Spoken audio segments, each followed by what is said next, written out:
வாலி ஒரு பாட்டு எழுதினாரு எம்ஜிஆருக்கு. அரச கட்டளைன்னு ஒரு படம்.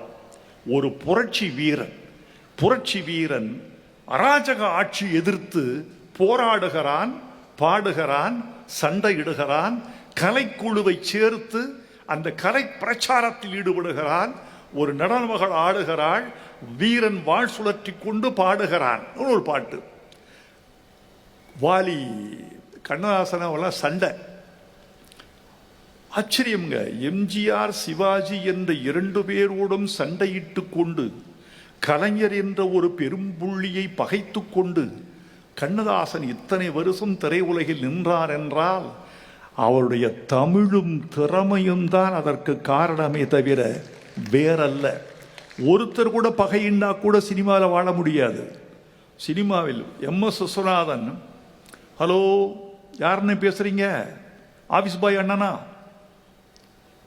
விஸ்வநாதன் ஒரு கம்பெனிக்கு பேசும்போது கேட்பாராம், அண்ணே யார் பேசுறீங்க? நான் சுப்பிரமணி பேசுறேன். சுப்பிரமணி யாரு? Office boy. ஓ, ஆபீஸ் பாய் அண்ணனா? நான் எம்.எஸ். விஸ்வநாதன் பேசுறேன். தயாரிப்பாளர் ஐயா வந்த உடனே எம்.எஸ். விஸ்வநாதன் பேசுனார்னு அண்ணே சொல்லிடுறீங்களா? ஏங்க தயாரிப்பாளர் அண்ணன்னு சொல்லுங்க, நடிகர் அண்ணன்னு சொல்லுங்க, வேற யாரையாவது சொல்லிட்டு போங்க. ஆபீஸ் பாய்லாம் எதுக்கு அண்ணன்னு சொன்ன? தப்பா சொல்றீங்க நீங்க. இன்னைக்கு தயாரிப்பாளர் இருக்கிற பாதி பேர் ஆபீஸ் பாய் தான். இவன் நாளைக்கு ப்ரொடியூசராக வந்து எனக்கு செக் கொடுத்துட்டான்னா மதிச்சிடணுங்க எல்லாரையும்.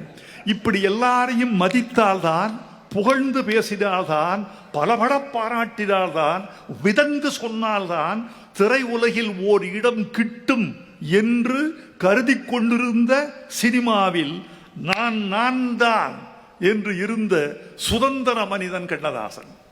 அரச கட்டளைக்கு கொண்டு போனாரு. வாலி பாட்டு எழுதிட்டு எம்ஜிஆர் ஷூட்டிங்ல இருந்தாரு. ஏன்னா வாலி பாட்டோட வந்துட்டீங்களா? பாட்டை படிச்ச உடனே எம்ஜிஆருக்கு வந்த கோபம் கொஞ்ச நஞ்சம் இல்லையா. அப்படி கோபிச்சு நான் பார்த்ததில்லைன்னு சொன்னார் வாலி. ஏன்? முகம் ஏற்கனவே எம்ஜிஆர் முகம் சிவந்த முகம், ரோஜா பூவுல குங்குமம் அடிச்ச மாதிரி அந்த சிவந்த முகம் மேலும் சிவந்து போச்சான். என்னையா நினைச்சுக்கிட்டு இருக்கிற? என் பொழப்ப கெடுக்க பாக்குறீரா? உங்ககிட்ட இருந்து வாழ்த்து வரும்னு பார்த்தா வசை வருது. இப்படியா பாட்டு எழுதுறது? எடுத்துட்டு போயா. என்ன நீ எழுதிட்டேன்? போயா, எடுத்துட்டு போயா. போயிட்டாரு. அண்ணே, இவ்வளவு நீங்க வாலிய கோவிச்சதே இல்லை. அப்படி என்னன்னு எழுதிட்டாரு.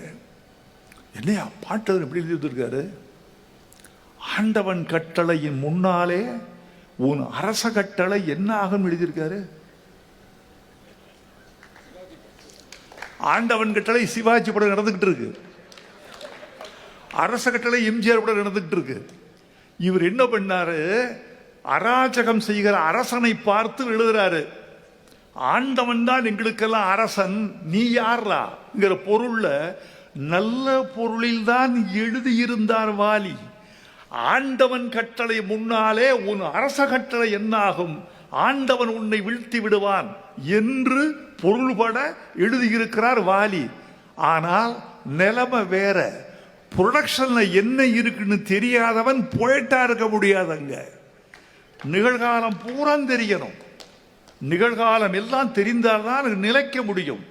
அப்ப ஆண்டவன் கட்டளை ஜெயிச்சிரும், அரச கட்டளை அவுட்டுன்னு சொல்றீங்களா? இனிமே இந்த பாட்டு எழுதக்கூடாது.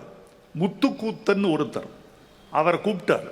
நாடோடி வண்ணல சம்மதமான பாட்டு எழுதினவர் முத்துக்கூத்தன்.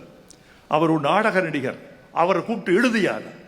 அதுதான் 1000 கைகள் மறைத்து நின்றாலும் ஆதவன் மறைவதில்லை, ஆணைகளிட்டே யாதெடுத்தாலும் அலைகடல் ஓய்வதில்லை, ஆடிவா. அந்த பாட்டு.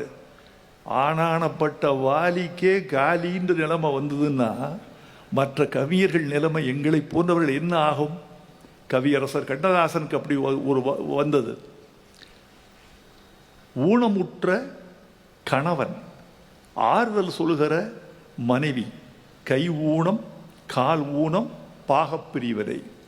சரோஜாதேவி மனைவி கணவனுக்கு ஆறுதல் சொல்லுகிறார். என்னங்க, ஒரு கை ஊனமா போச்சுன்னா என்ன தப்பு? தங்கத்திலே ஒரு குறை இருந்தாலும் தரத்தினில் குறைவதுண்டோ எழுதினார். தமிழ் உலகத்தில் பிச்சு கிச்சு விமர்சனங்கள். தங்கத்தில் குறை இருந்தால் தரத்தில் குறையத்தானே செய்யும். தப்பா எழுதிட்டாரு. உன்னை கவிஞர் சொல்றாரு, நான் சரியாத்தான் எழுதுனேன், படி எடுத்தவன் பாட்டை கெடுத்துட்டான். என்ன, தங்கத்திலே ஒரு குறைவு இருந்தாலும் தரத்தினில் குறைவதுண்டு எழுதியிருந்தேன். 12 கிராம் 8 கிராமா இருந்தாலும் தங்கம். பிளே ஸ்டோர் மற்றும் ஆப் ஸ்டோரில் இருந்து பாலிமர் செயலியை QR கோடு மூலம் பதிவிறக்கம் செய்யுங்கள். செய்திகளை உடனுக்குடன் பெறுங்கள்.